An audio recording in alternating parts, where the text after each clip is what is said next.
BLUF Gaming here with a quick beginner tutorial for Satisfactory. As soon as you land and dismantle your pod, equip your zapper and take out any nearby hogs. Their main attack is a charge, so you can use nearby obstacles to your advantage to kill them safely. Save the carapaces they drop, as you'll need at least 11 for research in the early game. Next up, choose a large open area, preferably near iron, stone, and copper deposits to build your factory. When choosing an area, bigger is better. Seriously, this cannot be stressed enough. You want as much space as possible. When you get to a deposit, mine away the rocks jutting up from the ground first. This will save you time later. Check the purity of your deposits as well. Pure is better than normal, and normal is better than impure. Early on, you're going to have very limited electricity, so don't build too many buildings. Portable miners, though, don't use power, so you're safe there.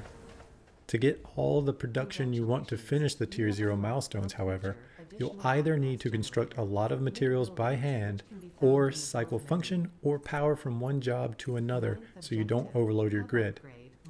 Once your hub has 2 generators, you can combine those grids for 40 megawatts of power, but that's still not enough to automate all the stuff you want. So power management or manual construction will be necessary.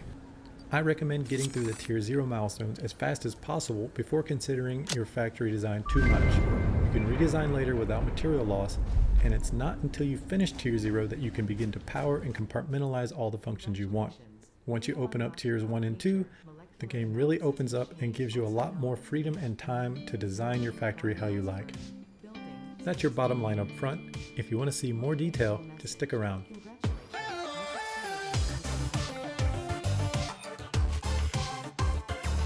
Thanks for sticking around. Since this is my first tutorial on Satisfactory, I expect this will be the first time many of you have visited my channel. For years, I would come to YouTube to look for a video on a subject, and once I found one, would have to sift through 20 to 30 minutes of a let's play or a tutorial just to find the small bit of information that I was looking for. I found that frustrating, so I decided to make a channel that helped ease that problem. BLUF stands for bottom line up front. That means I get the core information of a video and place it right up front before any intro, crazy graphics, or long speeches. That way, you can get the information you need and get back to the game as fast as possible. For those of you that want more information, however, you can stick around to the second section of the video where we are now and get a lot more detail. So let me shut up about my channel and get back to the game. Ada does a great job through the milestone system, teaching you the basics of the game. So I'll be focusing more on general and design-based advice, throwing in useful tips that I've either discovered in my own play or learned from Factorio, another factory game from which Satisfactory has clearly taken inspiration. First things first, dismantle your landing pod and equip your Xeno Zapper. Second objective, please ensure you have your Fixit incorporated Xeno Zapper equipped before leaving the drop zone. Note: according to Fixit regulations, every pioneer should have access to a means of defense against extraterrestrial threats. Then, if there are some fluffy-tailed hogs nearby, go ahead and take those out.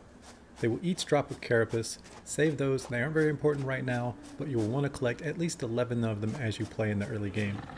These guys are very common near resource deposits, so always be ready when you're approaching a new one. You should be able to take out 2 or 3 of them easily enough, especially if you use obstacles to block their charges. If you need to heal after, just find some fruit or nuts to eat.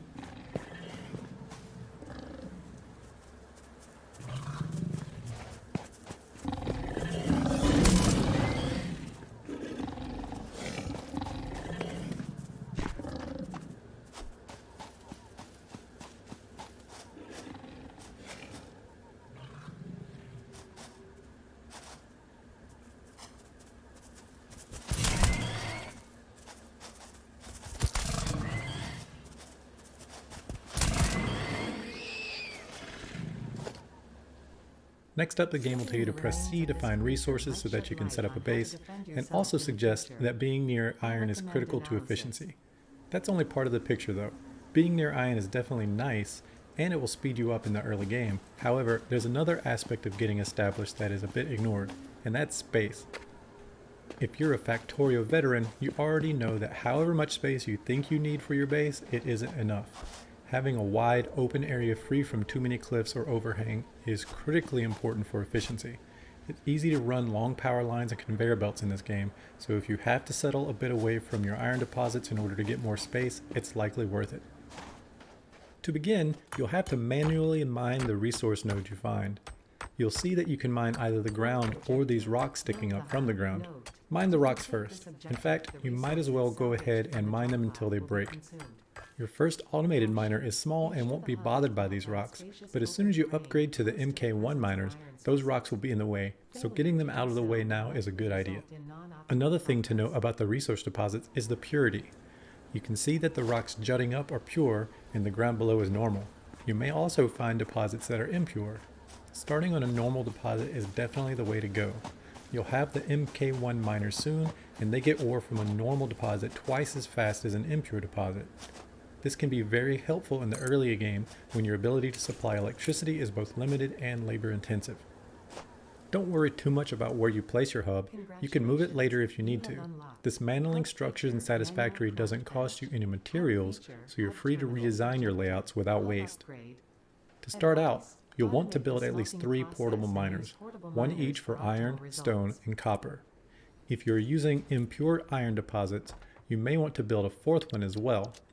16 copper ore is enough to do this, but I usually end up with more after destroying the rock off the top of a deposit.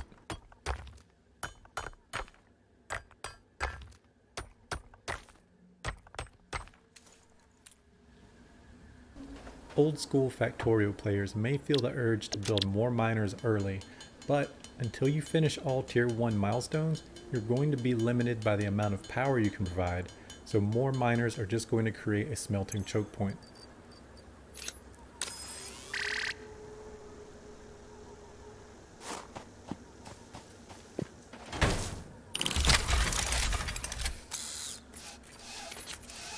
Once you start your Hub Upgrade 3 milestone, you're going to really start to feel the need to automate. Getting smelters up for both iron and copper is a must. Unfortunately, you won't have conveyor belt splitters for a little while. Also, setting up constructors for copper wire and either iron plates or iron rods is necessary. You're limited to 20 megawatts of power initially, and soon 40 megawatts of power, so you won't be able to build everything you want quite yet.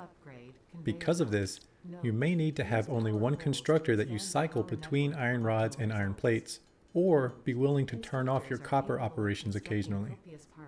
You may be thinking that a conveyor splitter could help by letting you have one smelter lead to 2 different constructors.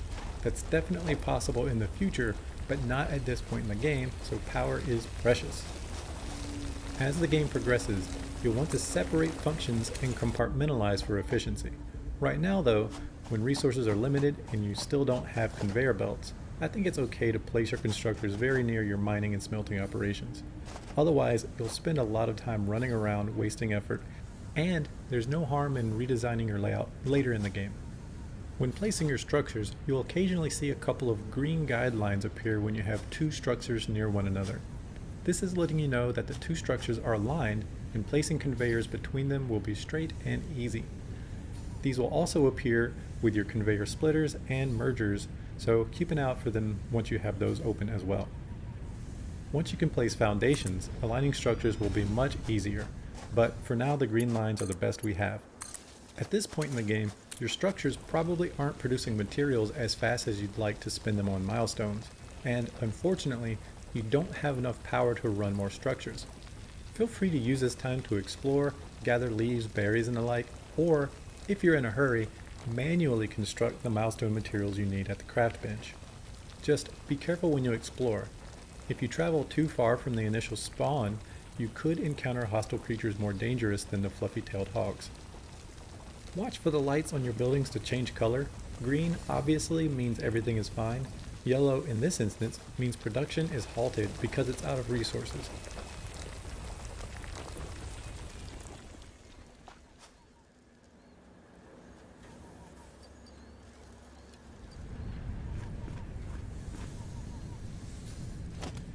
Red means the building isn't functioning, likely because it's out of power.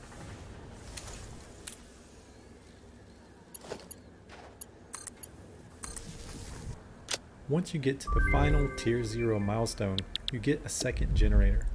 These can be combined on the same grid to increase your maximum capacity to 40 megawatts. This can let you build several more structures. However, you also recently uncovered foundations and you're about to unlock the ability to build standalone biomass generators. Because of this, I'm torn on whether to recommend immediate expansion or just waiting a few extra minutes until you finish this milestone. Getting standalone biomass generators and foundations means you can begin building a legitimate factory.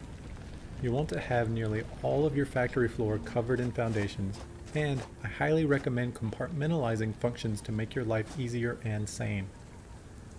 One of the most important compartmentalized functions in your factory will be power generation. Since your hub has 2 biomass generators on it, you may or may not choose to have it adjacent to your power sector. And depending on where you set up, you may need to rearrange things. Because of this, I'm fine with not increasing production quite yet and just waiting until all your Tier 0 milestones are complete before expanding. Once you've completed your Tier 0 milestones, you get access to both Tier 1 and Tier 2 milestones at the same time.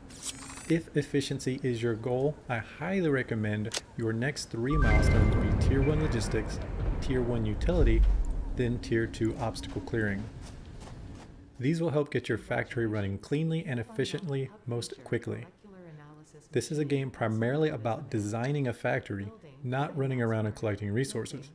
Tier 1 logistics gives you much needed conveyor splitters and mergers, then Tier 1 utility and Tier 2 obstacle clearing greatly reduce the amount of effort you have to exert to provide electricity to your structures. After all, you want to spend your time designing and exploring, not running around and picking up leaves all day. That's it for this tutorial. I'm doing 2 things with Satisfactory that I haven't done with a game before, one being post an early access review video, and the other being a video of my initial gameplay after first installing the game, completely new to all of it. Please check those out if you're interested, and if not, don't worry, I'll be posting more tutorials as well. I hope this was helpful for you. Let me know in the comments what you think, or if you have any tips. This is a new game after all, so I'm sure there are some things that I've missed, and possibly even some things that have changed between when I made this video and March 19th whenever the game was finally released in early access. Of course, you can hit dislike as well, but if you dislike my video, I'll get one of your friends to join your game as Satisfactory and intentionally merge multiple belts with different products so that your entire conveyor lines are a huge mess. Thanks for watching Bottom Line Up Front, and I'll see you next time.